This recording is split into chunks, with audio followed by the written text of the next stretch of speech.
Hello প্রিয় viewers, কেমন আছো তোমরা সবাই? আশা করি তোমরা সকলেই ভালো আছো। আমিও খুব ভালো আছি। আমরা সেন্টেন্স গঠনের ক্লাস করছিলাম। আমি তোমাদেরকে বলেছিলাম 7 দিনে আমরা সেন্টেন্সটা শেষ করব। আজকের সেন্টেন্সের সেই শেষ দিন। বাকি সেন্টেন্সটা আছে মোট 5 প্রকার। আমরা 5 প্রকার বাক্য নিয়ে আমরা প্রতিদিন কথা বলি। এটা হচ্ছে অ্যাসার্টিভ, ইন্টারোগেটিভ, ইম্পারেটিভ, অবজেক্টিভ এবং এক্সক্লেমেটরি। এই 5 প্রকারের বাক্য গঠন করতে পারলে যে কোনো কথা, যে কোনো লেখা তৈরি করা যায়। আমরা সেটা আজকে করব। এটা বাংলা দিয়ে, ইংরেজি দিয়ে আমি তোমাদেরকে বোঝাবো এবং দুটো ভাষায়, যেহেতু ক্লাসটা অনেক তথ্যবহুল হতে চলেছে, ভিডিওটা লম্বা হতে পারে, তোমরা একটু ধৈর্য ধরে এটা দেখে নিও। তো এইটাই হচ্ছে আমাদের ইংরেজি ভাষা শিক্ষার মূল সেই জায়গাটা, যেখান থেকে আমাদের সব কিছু স্টার্ট হয়।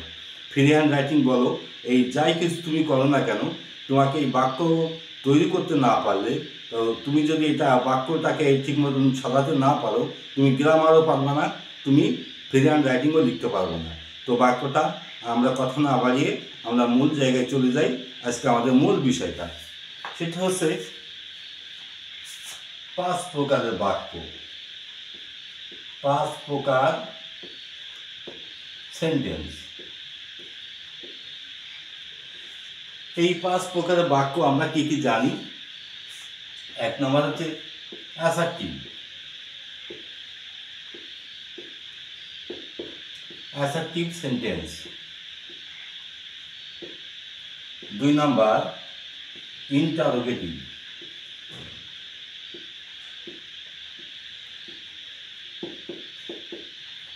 3 নম্বর ইম্পারেটিভ।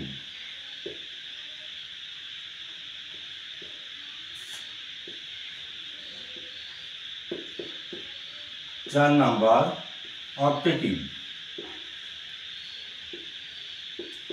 5 নম্বর এক্সক্লেমেটরি।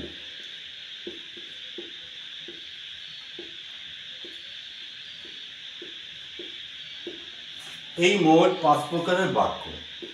এই 5 প্রকারের বাক্য আমি আগে একটু বিশদ বিবরণ দিই। অ্যাসার্টিভ বাক্য, এইটাকে বলা হয় বর্ণনামূলক বাক্য। এই বাক্যটা সেটিং, প্রথমে সাবজেক্ট থাকে, তারপরে ভার্ব থাকে, অবজেক্ট থাকে, ফ্রেজ থাকে। কিন্তু যখন আমরা ইন্টারোগেটিভ করতে যাই, কথাটা কিন্তু জিজ্ঞাসাবোধক হয়ে যায়। এর জন্য বাক্যের সেটিংয়ে কিছু পরিবর্তন হয়। আমি এটা বিস্তারিত ডিটেল করে দেখাবো। তাহলে অ্যাসার্টিভ মানে আমরা জানলাম বর্ণনামূলক, যখন শুধু মনের ভাবটা প্রকাশ করা হয় বা বর্ণনা করি আমরা, এটাকে বলা হয় অ্যাসার্টিভ। ইন্টারোগেটিভটা যখন আমরা কোনো কিছু জিজ্ঞাসা করি, প্রশ্ন করি, তখন কিন্তু ইন্টারোগেটিভ বাক্যটা তৈরি হয়। এবার আরেকটা দেখো, এখানে ইম্পারেটিভ, এইটা মূলত আদেশ, অনুরোধ। এই বাক্যের একটু ভিন্ন রকম, এটার কোনো সাবজেক্ট থাকে না, অর্থাৎ সরাসরি ভার্বের থেকে এই বাক্যটা শুরু হয়। এরপর হচ্ছে অবজেক্টিভ, এটা হচ্ছে ইচ্ছা সূচক, তারপরে মনের কোনো আবেগ প্রকাশ করার জন্য, যে এইটা অনেকটা এ বাক্যের ব্যবহারটা সবচেয়ে কম হয়। পরেরটা হচ্ছে এক্সক্লেমেটরি। এক্সক্লেমেটরি বাক্যটা এটা বিস্ময় প্রকাশ করার জন্য, মনের আবেগ প্রকাশ করার জন্য। তো এই যে 5 ধরনের বাক্য, একটা আবেগ প্রকাশ করার জন্য, একটা ইচ্ছা প্রকাশ করার জন্য, একটা আদেশ বা অনুরোধ প্রকাশ করার জন্য, একটা জিজ্ঞাসা করার জন্য, একটা বর্ণনা করার জন্য, এই হচ্ছে মোট 5 ধরনের বাক্য।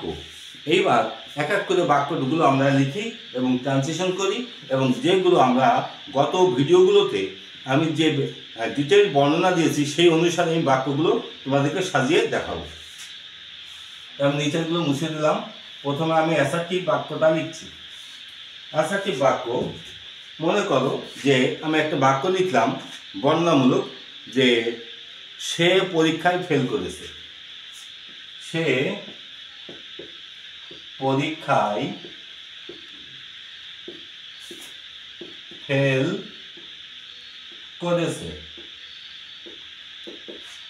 একটা সহজ সরল বাক্য আমি নিলাম এবং একটা অর্থবোধক বাক্য, কারণ এরকম কথা কিন্তু আমরা দৈনন্দিন জীবনে বলি। এই বাক্যটা প্রথমেই যেটা খেয়াল করো, একটা টেন্সে গিয়ে পড়েছে। সেই টেন্সটা কি? টেন্সটা হচ্ছে ফেল করা। এই যে ফেল করা, এখানে কিন্তু ফেল করা নেই, ফেল করা শব্দটা রূপ পরিবর্তন ঘটেছে। এই যে ভার্বের রূপের পরিবর্তন ঘটা এটাকেই বলা হচ্ছে টেন্স। তোমরা টেন্সের ক্লাসে এইগুলো একটু ভালো করে দেখে নিও। আমার যে বাংলা টেন্সের যে গঠন প্রণালীটা আমি দেখিয়েছি সেই অনুসারে এটা হবে। দেখো এবার প্রথমে হবে সে পরীক্ষায় ফেল করে, এটা প্রেজেন্ট ইনডিফিনিট টেন্স। তারপরে সে পরীক্ষায় ফেল করছে, প্রেজেন্ট কন্টিনিউয়াস টেন্স। সে পরীক্ষায় ফেল করেছে, এই বাক্যটা দেখো প্রেজেন্ট পারফেক্ট টেন্সে পড়লো। তাহলে আমরা ভার্বটা বের করলাম এবং টেন্সটা বের করলাম। প্রথম কাজটা হচ্ছে এটা, একটা ভার্ব বের করা এবং সেই ভার্ব অনুসারে টেন্সটা বের করা। তাহলে আমরা কিন্তু বাক্যটা তৈরি করতে পারবো। এইবার আমরা যেহেতু ভার্ব এবং টেন্স চিনে ফেললাম, এবার সাবজেক্টের পালা। এবার সাবজেক্টটা কি? সাবজেক্টটা এখানে সে, এটা হচ্ছে কর্তা। এই কর্তার জায়গায় কোনো নামও আসতে পারে, কোনো বস্তু আসতে পারে।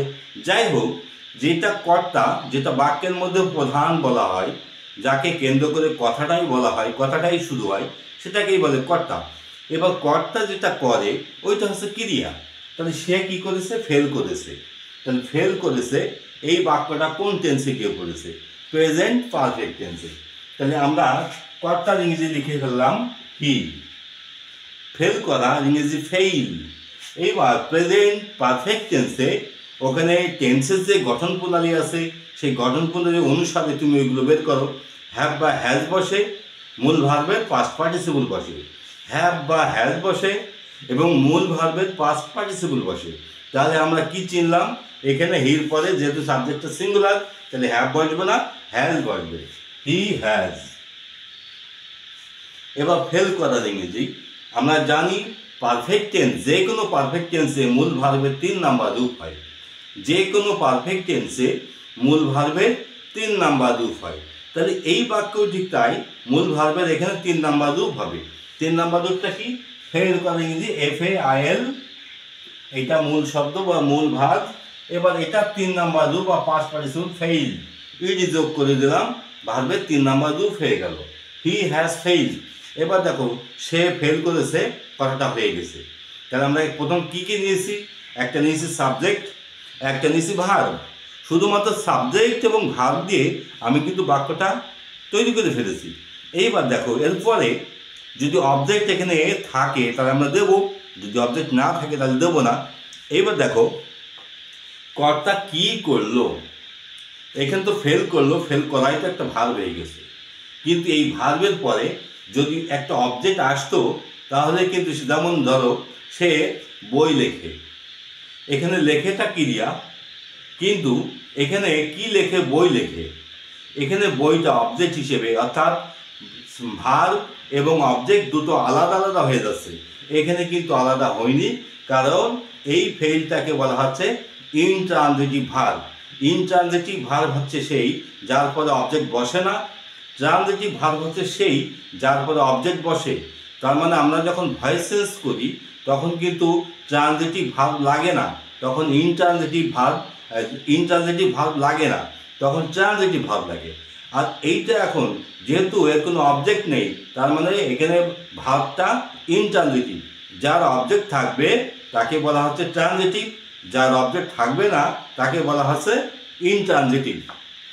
আশা করি এইটা তোমাকে মনে থাকবে। এইবার এখানে সাবজেক্ট নিলাম, ভার্ব নিলাম, অবজেক্ট আমরা পাইনি, অবজেক্ট আমরা দেবো না। এইবার আর আছে কি?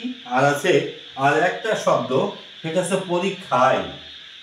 এই কথাটা দেখো, এখানে কিন্তু কথাটা কিন্তু পরীক্ষা নেই বা মূল শব্দে নেই, মূল শব্দের সাথে কিছু যোগ হয়েছে।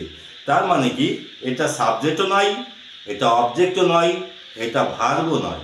তাহলে সাবজেক্ট না, ভার্ব না, অবজেক্ট না, আর একটা কী জিনিস আমরা পাই, সেটা হচ্ছে আমরা বাক্যের মধ্যে যেটাকে বলেছিলাম এক্সটেনশন অথবা যেটা ফ্রেজ।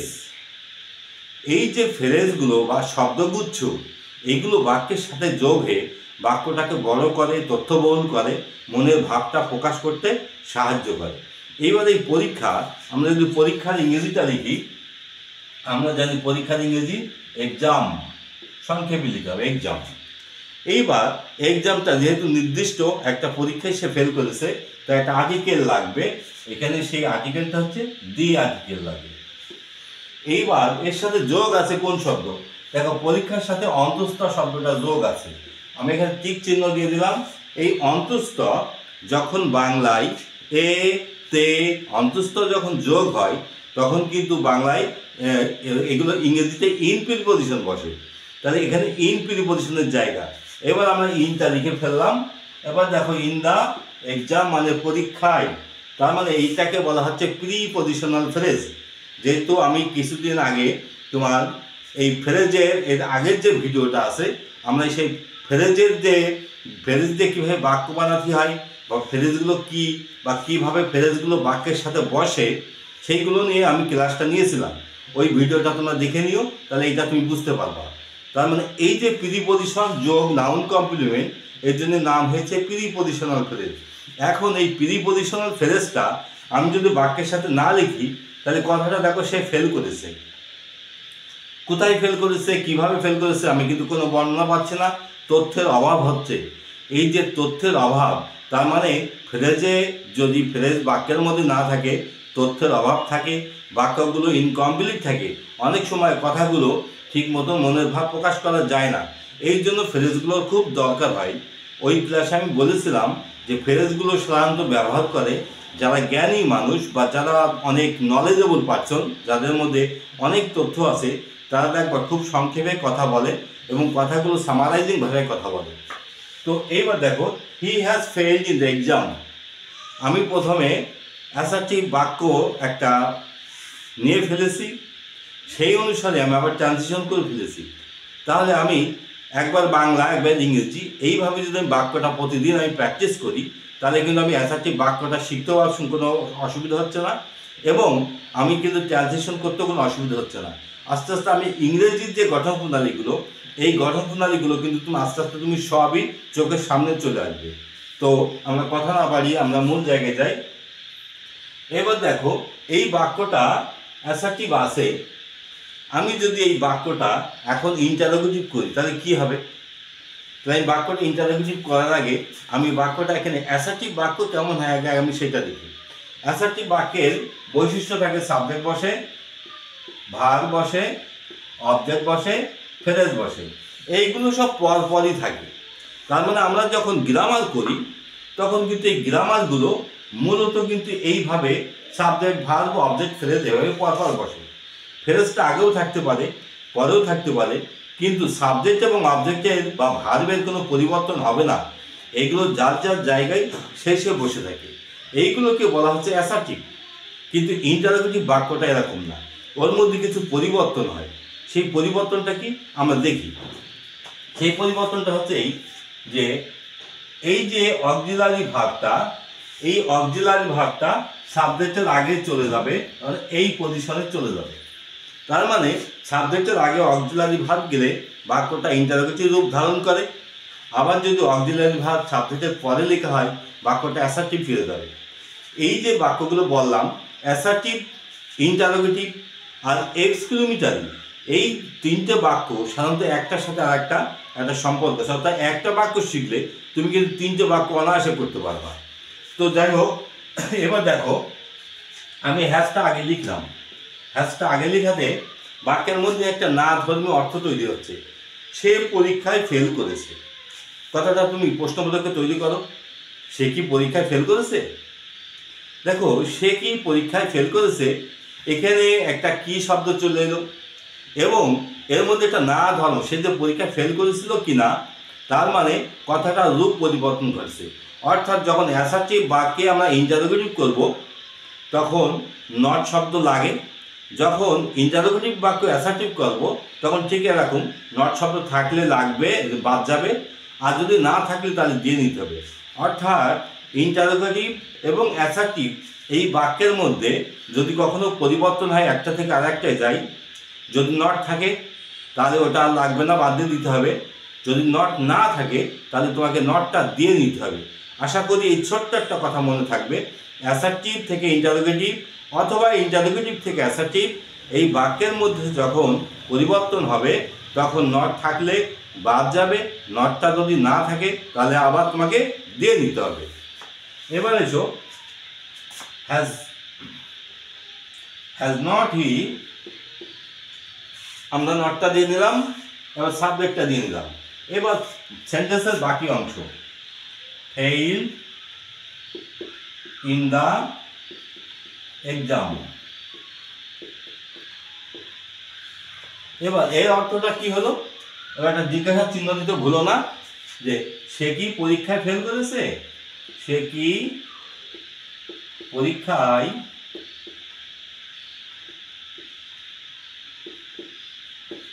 ফেল করেছে। দেখো এখানে খেয়াল করো, সে পরীক্ষায় ফেল করেছে, সে কি পরীক্ষায় ফেল করেছে, এই যে দুটো বাক্যের মধ্যে পার্থক্যটা কি, মিলটা কি, অমিলটা কি। আবার তুমি যখন ইংরেজি বাক্য দিকে তাকাও, সেখানেও দেখো মিলটা কি, অমিলটা কি। এইভাবে যদি তুমি একটা বাক্য দিয়ে যদি অন্য বাক্যের সাথে তুমি কোনো যোগ সাধক তৈরি করো, কোনো রিলেশন যদি তুমি ধরতে পারো, খুঁজে পাও, তাহলে তুমি বাক্যগুলো খুব সহজেই তুমি বাক্যগুলোকে তৈরি করতে পারবা। এবার দেখো আমরা আর একটা বাক্য নিই।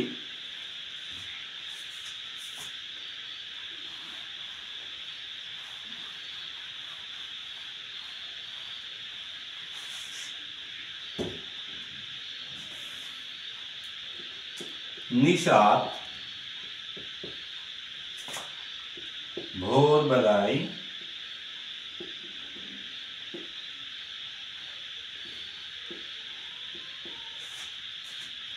ঘুম থেকে ওঠে। ঘুম থেকে ওঠে। দেখো এই বাক্যটা তুমি খুঁজে বের করো তো বাক্যটা কোন টেন্সে আছে। তার মানে যখনই আমি কোনো বাক্য দেখবো, প্রথম কাজ আমার টেন্স খুঁজে বের করা। এইবার এই বাক্যের শেষে যেটা আছে ভার, ভার সবসময় বাক্যের শেষে বসে। নিশাত ঘুম থেকে ওঠে, নিশাত ওঠে, তাহলে এই ওঠাটাই ভার। এবার এই ওঠা ভাবটা কোন টেন্সে গিয়ে পড়েছে, এটা দেখো বাক্যের রূপ ভার্বের রূপ পরিবর্তন হয়নি, যেভাবে ছিল সেভাবেই আছে। এটাকে বলা হয় প্রেজেন্ট ইনডিফিনিট টেন্স, এবং এটা হচ্ছে অ্যাসার্টিভ বাক্য। এই যে অ্যাসার্টিভ বাক্য একটা বর্ণনামূলক কথা, তারপরে এই বাক্যটা টেন্স অনুসারে ফেলে এটা হয় প্রেজেন্ট ইনডিফিনিট টেন্স। তাহলে আমি যদি এখানে 12টা টেন্সে যদি আমি ঘুরাই, নিশাত ঘুম থেকে ভোরবেলায় ওঠে, নিশাত ঘুম থেকে উঠছে, নিশাত ঘুম থেকে উঠেছে। আমি বাক্যগুলো তোমাকে লিখে দেখাই, তাহলে টেন্সটা তুমি বুঝতে পারবা। 1 নাম্বার, 2 নাম্বার, 3 নাম্বার, 4 নাম্বার। এটা প্রেজেন্ট, এটা পাস্ট, এটা ফিউচার। এখানেও যদি আমি 1 2 3 4, 1 2 3 4, এই যে ঘুম থেকে ওঠে, আমি যদি এই ক্রিয়াটাকে যদি 12টা টেন্সেই যদি ঘোরাই, তাহলে তুমি দেখো টেন্সটা সহজে খুঁজে বের করবা। নিশাত ঘুম থেকে ওঠে, উঠছে, উঠেছে, উঠছে সময় ধরে, সময় ধরে। নিশাত ঘুম থেকে উঠল, উঠছিল, উঠেছিল, উঠছিল সময় ধরে। তারপর ঘুম থেকে উঠবে, উঠতে থাকবে, উঠে থাকবে, তারপর উঠতে থাকবে সময় ধরে।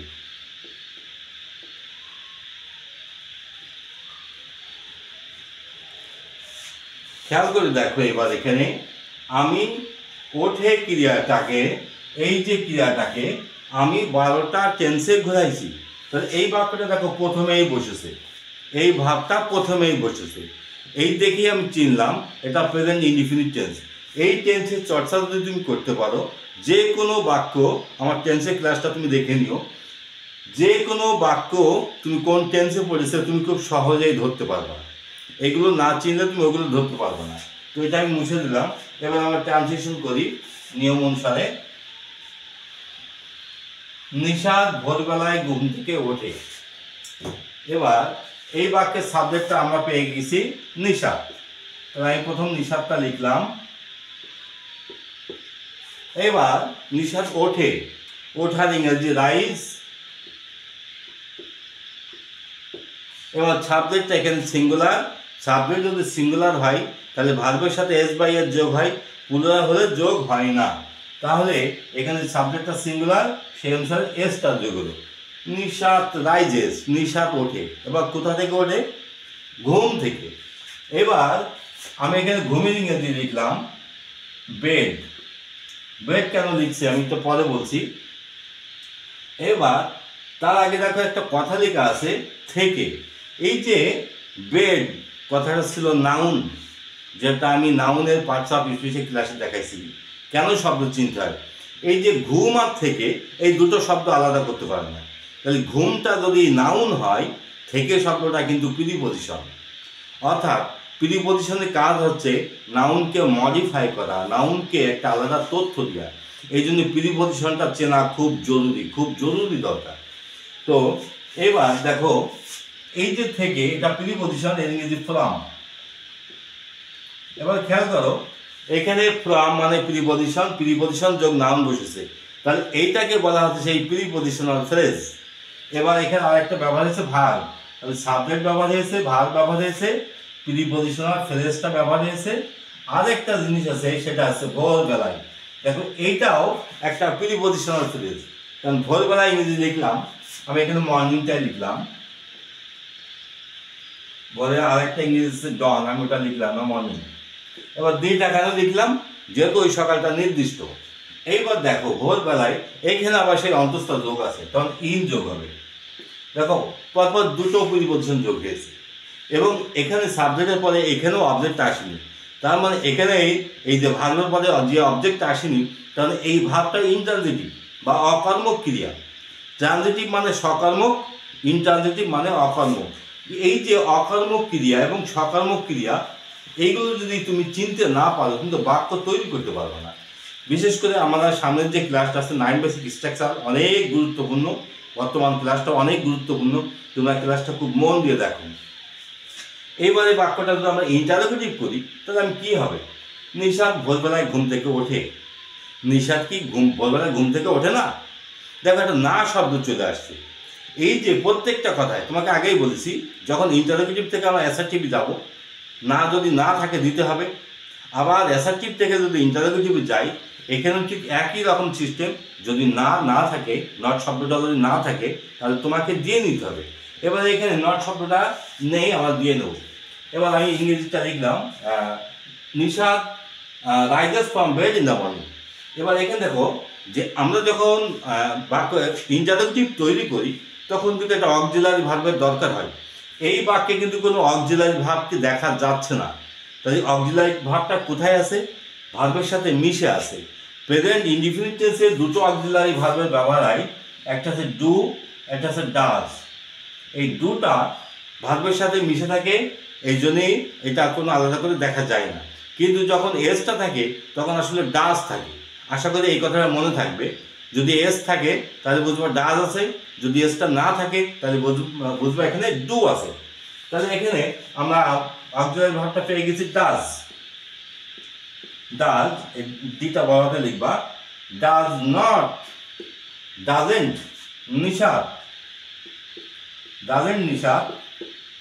এবার দেখো আমরা সাবজেক্ট লিখেছি, ভার্ব লিখেছি। এবার আমি লেখাটা পরিষ্কার করে দিই। Does not Nishat. এইবার দেখো রাইজ, এই রাইজের কোনো রূপ আর পরিবর্তন হচ্ছে না, কারণ আমরা এসটা বের করে নিয়ে গেছি। সেই এসটা দেখো কোথায়? আগে ডাজের সাথে আছে। ডাজ নট নিশাত রাইজ, তারপরে যা আছে তাই, এগুলোর কোনো পরিবর্তন নেই। ফ্রম বেড, তারপরে ডট ডট ডট। এবার লাস্টে জিজ্ঞাসা চিহ্ন। তো এই যে খেয়াল করে দেখো যে আমি যদি অ্যাসার্টিভ বাক্য তৈরি করি, তাহলে আমি ইন্টারোগেটিভটা করতে পারছি। যদি আমি ইন্টারোগেটিভটা পারি, তাহলে আমি অ্যাসার্টিভটা করতে পারবো। এবং এটা বিশেষ করে এই যে সেন্টেন্সের পরিবর্তন, বিশেষ করে যারা ডিগ্রি অনার্সে পড়ে বা ইন্টারমিডিয়েট পড়ে কিংবা 9-10 পড়ে, এমনকি ক্লাস 6 থেকেও দেওয়া হয়েছে। এই জিনিসগুলো তোমার হচ্ছে যে যদি প্রথমে থেকে যেগুলো করা অভ্যাস হয়ে যায়, পরবর্তীতে কিন্তু বাক্যটা অনেক বড় করা যায় বা বাক্য সম্পর্কে অনেক চিন্তা করা যায়। দেখো, বাক্য সম্পর্কে একটা কথা বলি, প্রত্যেকটা বাক্য একটা থট। তো এই বাক্য যতক্ষণ তুমি তৈরি করতে না পারছো ততক্ষণ তো আমাদের থট তৈরি হবে না। বাক্যের মধ্যে যে শব্দগুলো আছে এগুলো জাস্ট ইনফরমেশন, আর অনেকগুলো ইনফরমেশন একসাথে মিলিত হয়ে সেগুলো কিন্তু একটা থট তৈরি করে।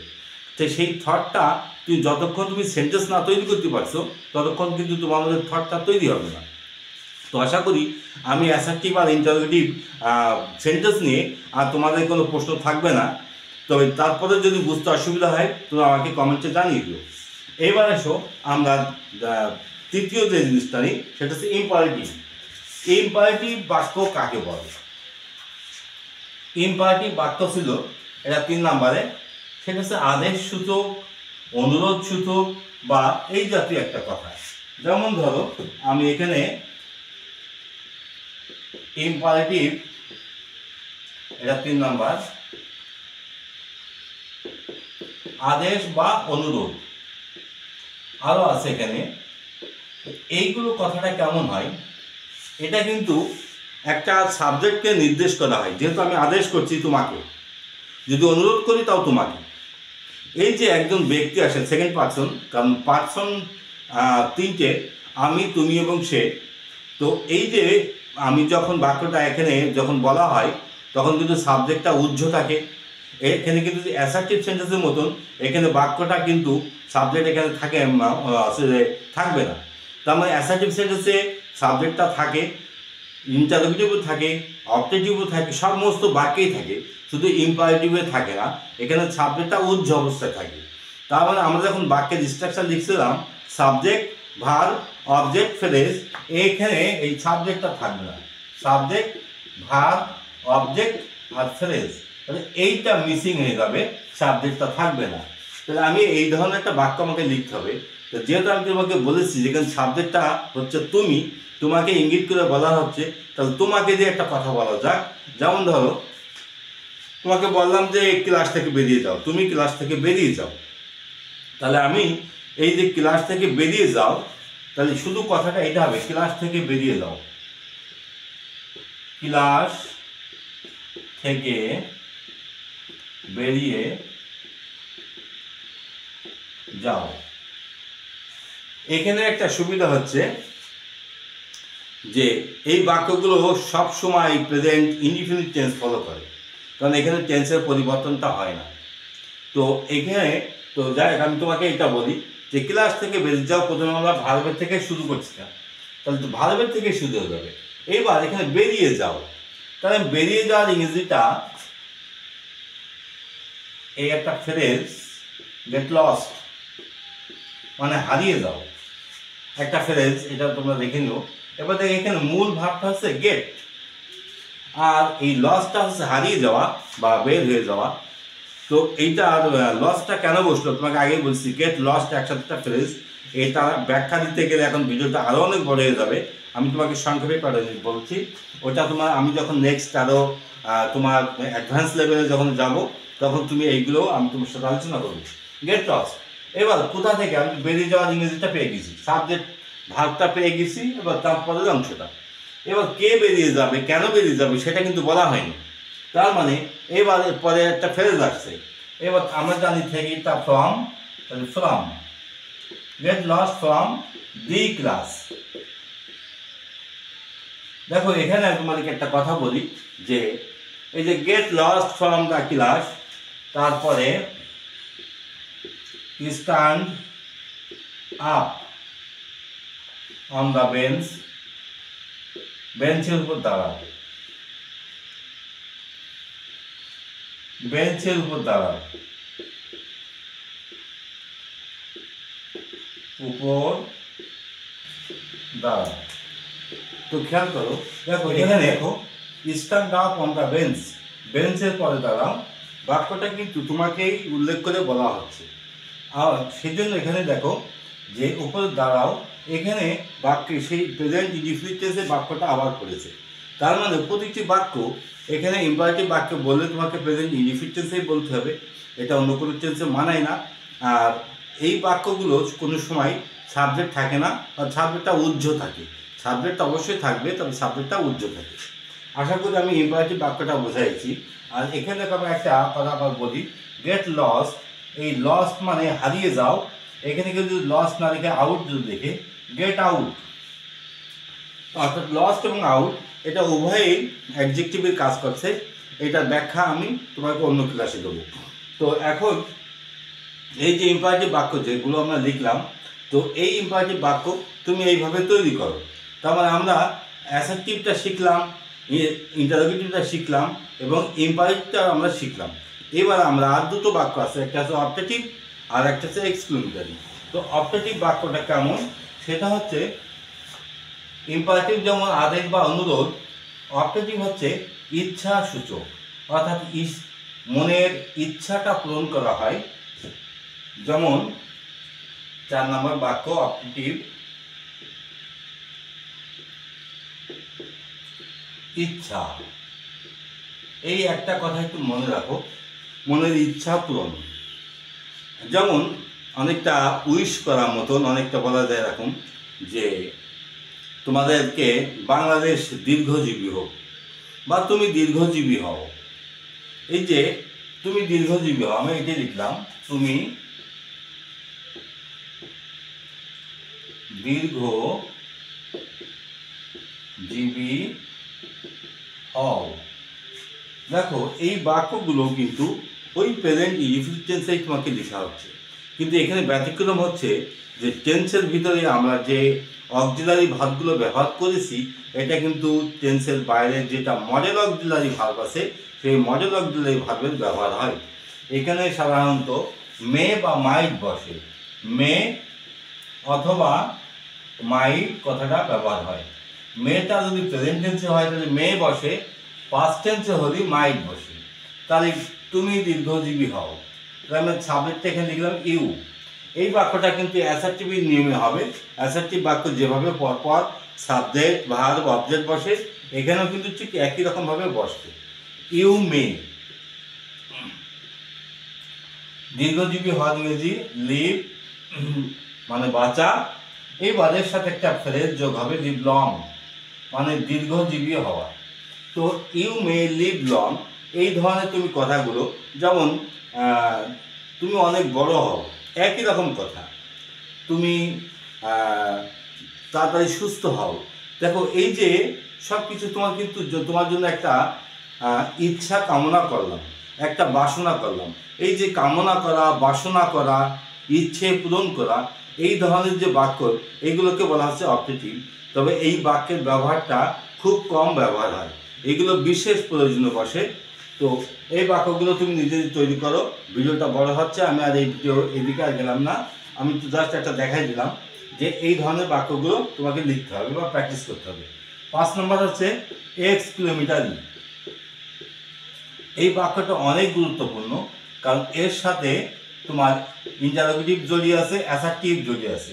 এখানে বিস্ময় সূচক, বিস্ময় সূচক। এই যে বিস্ময় সূচক, একটা কথাটা করে লিখে দিই। সে এই এক্সক্লেমেটরি বাক্য দেখার আগে আমি তোমাকে আগে অ্যাসার্টিভ নিয়ে যাই, তাহলে তুমি বাক্যটা ভালো করে বুঝতে পারবা। তো এখানে আমি এটা নিয়ে মুছে দিলাম।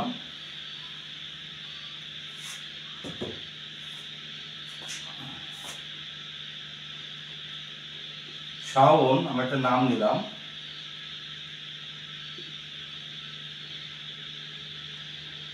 খুবই চালাক।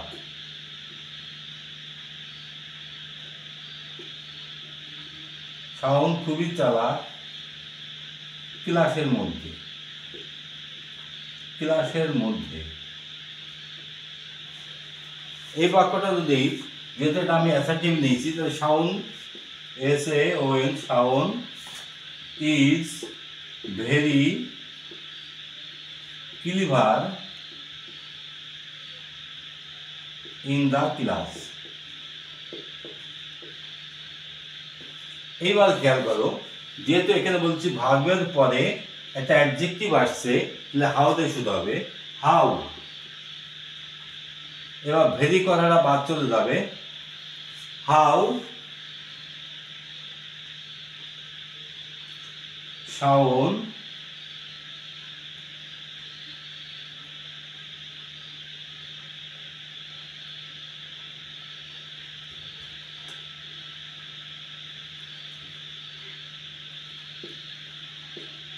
How clever Shaon is in the class. দেখো এখানে একটা জিনিস খেয়াল করো, হাওটা আগে চলে গেছে, ক্লিভারটা তার সাথে চলে আসছে। এখানে যদি হট থাকতো তাহলে ক্লিভারের পরে একটা নাউন বসতো। যেমন আমরা ক্লিভারের জায়গায় আমরা এখানে একটা বয় দিলাম, খেয়াল করো এখানে বয়টা যোগ করাতে একটা নাউন যোগ হয়ে গেছে। তখন কিন্তু আমি হাউ দিয়ে লিখতে পারতাম না, তখন আমাকে হট দিয়ে লিখতে হতো। তো এবার দেখো যে এর অর্থটা কি, যে শাওন কি ক্লাসের মধ্যে খুব চালাক, বা যদি হটে লিখতাম কি চালাক ছেলে ক্লাসের মধ্যে, কি চালাক শাওন। দেখো এই যে কি চালাক বা কি চালাক ছেলে, এই যে বা কেমন চালাক ছেলে, যেটা তুমি হাউ আসলে কেমন আসবে বা কত আসবে, হট আসলে কি আসবে। তো এই যে অ্যাসার্টিভ দিয়ে যদি আমরা এক্সপেরিমেন্টটা করি তাহলে বাক্যটা কিন্তু খুব সহজে আমি চিনতে পারবো। এর স্ট্রাকচারটা দেখো এবার, অ্যাসার্টিভ স্ট্রাকচারটা প্রথম সাবজেক্ট বসে, তারপরে ভার্ব বসে, তারপরে অবজেক্ট, তারপরে ফ্রেজ। কিন্তু এক্সক্লেমেটরি বাক্য যখন আমরা করি তখন এই জায়গাটা কি আসে দেখো, এখানে প্রথমে বসে হোয়াট অথবা হাউ, তারপরে বসে সাবজেক্ট, তারপরে বসে ভার্ব, তারপরে এখানে ফ্রেজ বা বাড়তি অংশ। দেখো এই যে প্রথমে এখানে যদি অবজেক্ট যদি থাকে তাহলে তোমার অবজেক্টটা ওই যে যে জায়গাটায় তোমার হাও আছে এই জায়গাটায় শান্ত অবজেক্টটা বসে যায়, তারপরে এখানে সাবজেক্টটা আসে। তার মানে এখানে অবজেক্টটা দেখো সবসময় অবজেক্টই হোক বা ভার্বের পরের যে অংশটা, ভার্বের পরে হয় সাবজেক্ট অবজেক্ট বসে, নতুবা তোমার কোনো অ্যাডজেক্টিভ যদি থাকে তাহলে অ্যাডজেক্টিভ বসে। তাহলে অ্যাডজেক্টিভ থাকলে হাওয়া আসবে, আর যদি এটা নাউন হয় তাহলে এটা হটের ব্যবহারটা আসবে, বা সাবজেক্ট থাকলে অবজেক্ট থাকলে নাউনের ব্যবহারটা আসবে বা হটের ব্যবহারটা আসবে। তাহলে আমরা এখানে আমি বাক্যটা আবার তোমাকে একটু পরিষ্কার করি, কারণ বিষয়টা আসলে একটু ডিফিকাল্ট অনেকটা। হাউ এবং হট ভার্বের পরে যদি দেখো তুমি অ্যাডজেক্টিভ চলে আসছে তাহলে বুঝবে এখানে হাওয়ার ব্যবহার আসছে। যদি দেখো তুমি ভার্বের পরে একটা অবজেক্ট আসছে অথবা নাউন আসছে তাহলে তুমি হটের ব্যবহারটা নিয়ে আসবে। তাহলে প্রথমে হট বা হাউ বসলো, তারপরে অবজেক্টটা বসলো অথবা সেই অ্যাডজেক্টিভটা বসলো, তারপরে সাবজেক্টটা বসলো, তারপরে ভার্ব, তারপরে বাকি অংশ, এইভাবে যে লাস্টে একটা বিস্ময়সূচক চিহ্ন।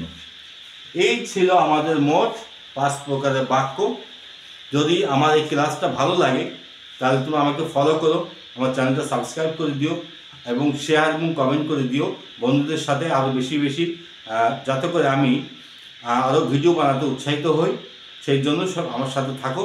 আবার দেখা হচ্ছে সামনের ভিডিওতে 9 বেসিক স্ট্রাকচার ক্লাসে।